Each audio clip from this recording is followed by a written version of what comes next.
Peggy 16.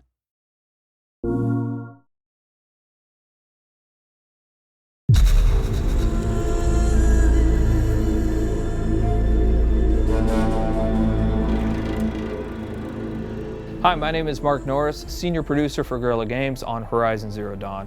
And here we are, finally with Paris Games Week. We premiered Horizon Zero Dawn at E3, and at that time we only showed the behind closed doors to a number of the media members, but we've never shown it publicly. And finally, we are going to do that here today. One thing that you should know almost immediately is, yes, you can explore everything that you can see here, but we're on a quest. Now, we've hidden that quest UI and that quest interface, but one of those two tribes that you saw previously in the trailer, one of them has given you a quest, and it's a quest of critical importance. And that quest is to get a very specific resource. It's a resource from the canisters that you can find on the back of this herd that we call the grazers. Now, why do you need this resource? Why does this tribe need it? What is happening in this world? Those are still things that we're going to keep a mystery, but you will desperately need to retrieve this because it's a critical part of what's happening. As you're looking at this screen, for the very first time, you're going to notice some of our UI or our HUD elements. Now, the art on this isn't exactly final, but you can start to see how the game is really starting to creep into what we're doing. You can see in the top middle part of the screen that there is a compass. Now, we've hidden our quest markers and our quest objectives, and we'll talk about a quest here in just a moment, but you can see a compass certainly denotes an open world style of adventure.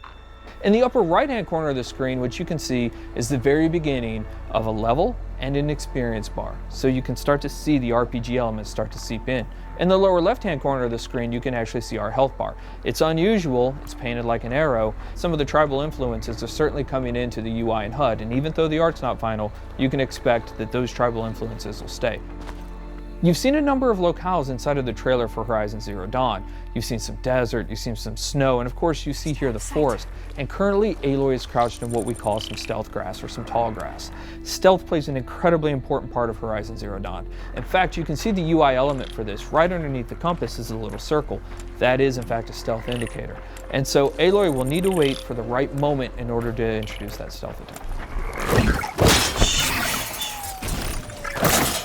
Sorry, little one. So we mentioned that there are a couple of RPG elements, right?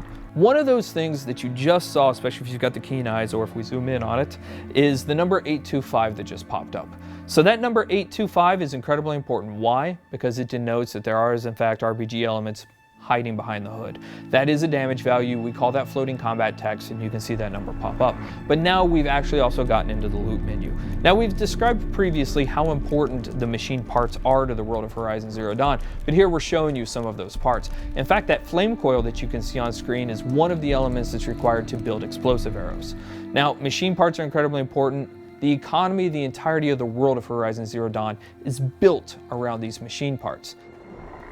So here you can see Aloy picking up what is essentially a couple of health plants. Now, those will fill up your health if you get low, but the important thing here is actually what they represent.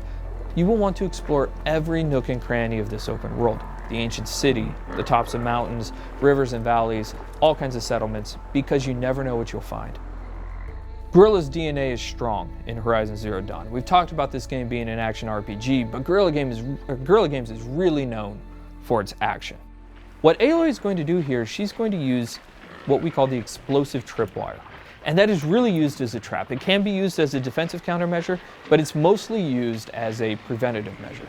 She knows, because she spent so much time with these machines, that these grazers are incredibly skittish, that they will run off at the first sight of her or the first sight of noise. And she knows that if she's going to complete this quest, she's got to get those canisters. So for her, the best way to make sure this happens is to set these explosive tripwires down and try to find a way to force the grazers into the traps. So that's what we're going to try and do. We're going to set down a couple of these traps, and we're going to try and create a distraction.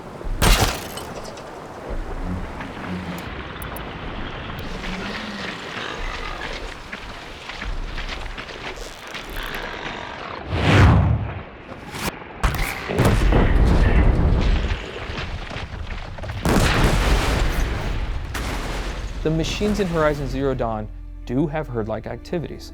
And here we have a species defending itself, these grazers allowing a couple of them to stick around to fight Aloy.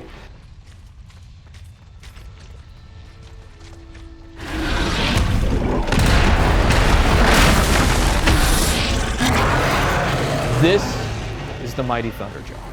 One thing that you will immediately notice is the size differential between Aloy and the Thunderjaw. The Thunderjaw is 24 meters long and it's 10 meters wide. It has 93 destructible armor plates, each with its own health value, and it has 271 animations and 67 VFX. It has 12 attacks, it's 550,000 polygons. And so what we're taking a look at here is actually some of the strategic and tactical elements of a fight that Aloy will want to think about when she gets engaged with the Thunderjaw. So we're going to take a look right here at the fact that there's actually some weak points on the Thunderjaw. As you're taking a look at the leg here, that orange muscle that you can kind of see underneath there, that is also a weak point. If you're able to hit that, you're able to do 4 times the amount of damage that you would ordinarily do. Now the question is, how would you actually take off that armor plate? Now we give you a couple of options there, but the best option is to use the machine itself. So we're taking a look at the disc launcher right now, and you saw earlier in the E3 trailer that you can shoot off the machine.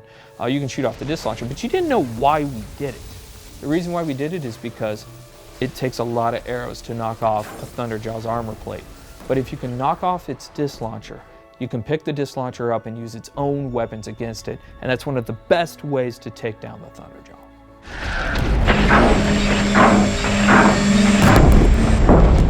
Fighting the Thunderjaw is an awe-inspiring experience. We talked previously about the fact that it has 12 attacks. A number of those attacks that you're seeing now you hadn't seen before. It's not that it has a tail swipe and a foot stomp and a little bit of a disc launcher attack. Shooting off those disc launchers is incredibly important for a second tactical reason. It has a 360-degree absolute assault with that disc launcher that makes it incredibly difficult for you to get anywhere close to it. So you're going to want to take off those disc launchers. But if you are, you'll notice now it still has a railgun and a mouth laser. So this thing's serious. Even though it's previously damaged, it still has a huge amount of attacks. So what Aloy is going to try and do here is try to find a way to tie the machine down so that she gets a brief window to figure out her next move.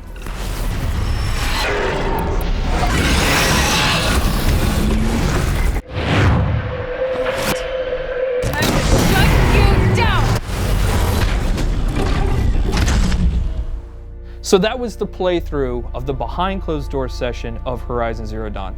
We cannot wait to show you more. We're going to show you something brand new and something huge next year. Thank you.